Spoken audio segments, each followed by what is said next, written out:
Ko je bil Jezus rojen v Betlehemu v Judeji, v dneh kralja Heroda, so prišli modri z vzhoda v Jeruzalem in govorili: Kje je ta, ki se je rodil kot judovski kralj?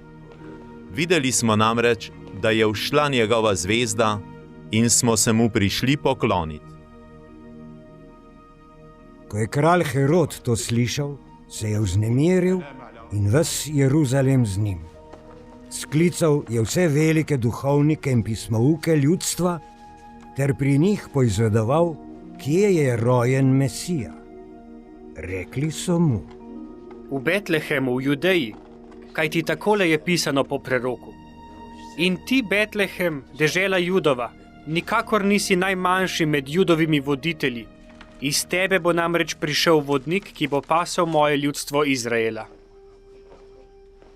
Tedaj je Herod skrivaj poklical modre in od njih natančno poizvedel o času, ko se jim je prikazala zvezda.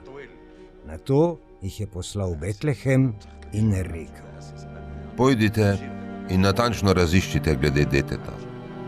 Ko ga najdete, mi sporočite, da se mu pojdem tudi jaz pokloniti. Po kraljevih besedah so se modri odpravili na pot. In glej, zvezda, ki so jo videli vziti, je šla pred njimi, dokler ni obstala nad krajem, kjer je bilo dete. Ko so zagledali zvezdo, so se silno razveselili. Stopili so v hišo in zagledali dete z Marijo, njegovo materjo. Padli so preden in ga počastili. Odprli so svoje zaklade in mu darovali zlata, kadila in mir. In ker so bili v sanjah opomnjeni, naj ne hodijo nazaj k Herodu, so se po drugi poti vrnili v svojo deželo.